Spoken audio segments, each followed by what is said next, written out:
Sir ये जो appendix की पेन होती है इसमें तो डॉक्टर ज़्यादातर अपेंडिक्स ऑपरेट करके तो उसको ठीक कर देते हैं, तो इस पेन का भी आप विदाउट सर्जरी? नहीं, हम इस पेन को बिल्कुल ट्रीट नहीं करते, क्योंकि इस पेन को ट्रीट नहीं करना चाहिए। हुँ। इसको पेन को प्रॉपर सर्जन के पास जाना चाहिए, ताकि पेन इसलिए हो रही है कि उस अपेंडिक्स में इन्फेक्शन है। तो अगर हम पेन को मास्क कर देंगे तो वो जो इन्फेक्शन है वो वहीं रहेगी, पेन ख़त्म हो जाएगी तो पेशेंट की जान को ख़तरा हो सकता है। तो इस किस्म की हुँ। पेन को हम बिल्कुल ट्रीट नहीं करते। इसको फ़ौरन सर्जन के पास जाना चाहिए, इसको सर्जरी होनी चाहिए, ताकि इसका जो प्रॉपर ट्रीटमेंट है वो सर्जरी है। तो हुँ। वही उसकी इलाज है, वही करना चाहिए। बिल्कुल ठीक है। ऐसी कौन-सी पेन्स हैं जिनकी वज़ह से हमारी जान को खतरा हो सकता है? हार्ट की पेन, कार्डियक पेन है, हुँ। उसको भी ट्रीट नहीं, हम कार्डियक पेन को भी हम ट्रीट नहीं करते। हुँ। अगर किसी को हार्ट अटैक हो रहा है, उसको दर्दें शदीद होती है, अगर मैं उसकी दर्द ट्रीट कर दूँगा, तो असल जो मसला था वो हार्ट अटैक था, वो तो चल रहा है। तो इस हुँ। पेन को भी हम ट्रीट नहीं करते, हम उसको ये कहते हैं कि कार्डियक पेन है, ये आपकी जान भी ले सकती है। लिहाज़ा आप प्रॉपर कार्डियोलॉजिस्ट के पास जाएँ, अपनी हुँ। ईसीजी कराएँ, अपने टेस्ट कराएँ। सबसे पहले अपनी जो ये डायग्नोज़ करें। जैसे मेरे पास कोई पेशेंट आता है, मुझे कहता है जनाब कि मेरे पास ये मुझे यहाँ पे दर्द हो रही है, जो लेफ्ट वाले बाजू में जा रही है, तो मैं उस पेन को ट्रीट करने की बजाय उसको मास्क करने के लिए उसको सबसे पहले ईसीजी के लिए भेजता हूँ, कि हुँ। पहले जाके अपनी ईसीजी कराओ, अपना कार्डिक स्टेटस सेट कराओ। ये ना हो कि तुम्हें हार्ट की पेन हो रही है और मैं पेन ट्रीट कर दूँ और वो तुम्हारा असल जो मसला था वो रह वो जाए। वहीं का रह क्योंकि जाए। हुँ। आप एक हमारे पास बेशुमार लोग आते हैं जिनको गर्दन की दर्द, जैसे sciatica कमर में होती है, इसी तरह गर्दन में भी दर्दें होती हैं। गर्दन की डिस्क भी स्लिप कर जाती है, लोगों के बाजू सुन्नना शुरू हो जाते हैं, हुँ। हाथ सुन्न शुरू हो जाते हैं, ताकत नहीं रहती, चीज़ें नहीं उठा सकते। तो बिल्कुल जो डिस्क हमारी कमर में स्लिप हुई थी, वो डिस्क हमारी गर्दन में भी स्लिप हो जाती है। तो हुँ। वो भी इसी तरह ही खतरनाक है, वो भी इसी तरह पैरालाइज़ कर सकती है दोनों बाजुओं को। उसको भी हम ट्रीट करते हैं, लेकिन सबसे पहले ये डायग्नोज़ कर लेते हैं कि ये जो दर्द हो रही है, कहीं हार्ट की पेन तो नहीं है, क्योंकि हुँ। हम हार्ट की पेन को ट्रीट नहीं करते। सर बहुत सारे लोगों को ना गुस्से के अंदर उनके बाजू में दर्द होता है और साथ उनके हाथ जो हैं, बाजू जो हैं वो शिवर करना स्टार्ट हो जाते हैं।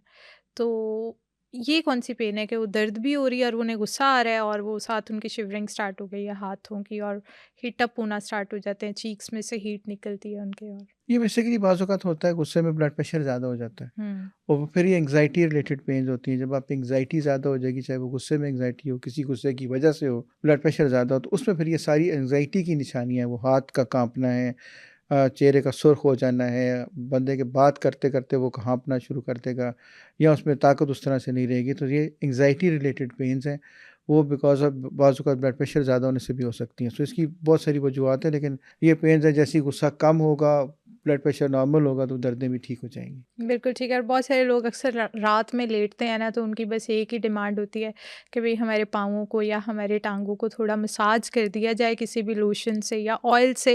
हमारी टाँगों में दर्द ज़रा-सा कम होगा तो हमें नींद आ जाएगी। तो ये टाँगों का दर्द इतना कॉमन क्यों है? इसको हम कहते हैं रेस्टलेस लेग्स सिंड्रोम। ये हुँ। बाकायदा बीमारी है हुँ। और इसकी सबसे बड़ी बीमारी की वजह डायबिटीज़ है, शुगर है। इसको हम कहते हैं हुँ। Diabetic neuropathy. मेडिकल का लफ्ज़ है, लेकिन ये प्लीज़ ज़रा याद रखिएगा।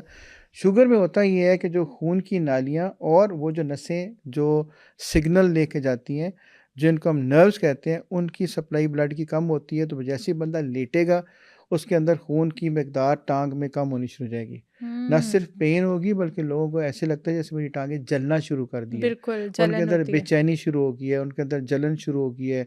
पाँव में जैसे लगेगा जैसे किसी ने नीचे कोई गर्म चीज़ रख दी है। वो फिर क्या करेंगे कि थोड़ी देर बाद उठेंगे, उठ के खड़े होंगे, थोड़ा-सा चलेंगे। जैसे ही खून की रवानी ठीक होगी, ऑक्सीजन ब्लड की पाँव तक जाएगी, तो ब्लड उनकी जो ऑक्सीजन का लेवल ठीक होगा, तो दर्दें ठीक हो जाएँगी। तो ये वो लोग हैं जिनकी शुगर कंट्रोल में नहीं होती, ये वो लोग हैं जिनकी प्रॉपर एक्सरसाइज़ नहीं होती, ये वो लोग हैं जो प्रॉपर वॉक नहीं करते, नींद पूरी नहीं करते, अपना हुँ। अपना केयर नहीं करते, अपना ध्यान नहीं करते।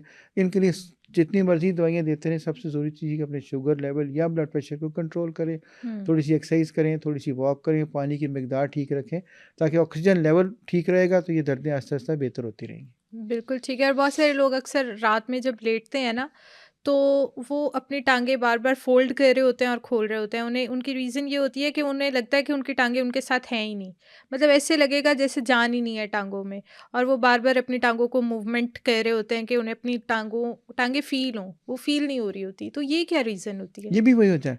जब हम लेटते हैं तो हमारी जो नर्व्स के ऊपर जब प्रेशर पड़ता है, तो हमें ये फीलिंग आनी शुरू हो जाती है कि जैसे वो चीज़ मौजूद ही नहीं है। वो हुँ। होती तो है, लेकिन वो चूँकि उनकी मसल्स में, उनकी नर्व्स में खून की नालियों में इतनी ताकत नहीं होती कि वो पूरा सिग्नल पहुँचा सके कि हाँ जी, हम मौजूद हैं।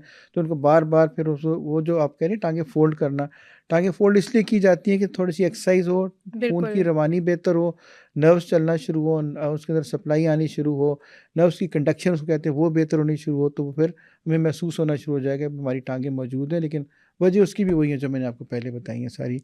और सबसे बड़ा जो कल्प्रिट है, सबसे बड़ी जो वजह है वो शुगर है। लेकिन बहुत सारे यंग लोगों में भी ये चीज़ हो रही होती है, उन्हें तो डायबिटीज़ नहीं होती, लेकिन वो बार-बार जब लेटते हैं, मैंने अक्सर लोगों को ऐसे देखा है कि वो बार-बार अपनी टाँगों को ना स्ट्रेच कर रहे होते हैं, कि वो कहते हैं कि भई ऐसे लग रहा है टाँगें हैं ही नहीं साथ, फ़ील ही नहीं हो रही।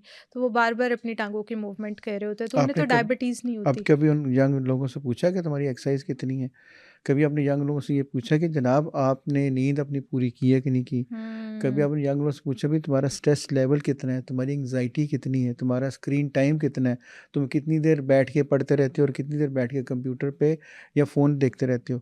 जब तक आप अपनी बॉडी का ध्यान नहीं रखेंगे, उसका केयर नहीं करेंगे तो बॉडी भी आपकी केयर नहीं करेगी।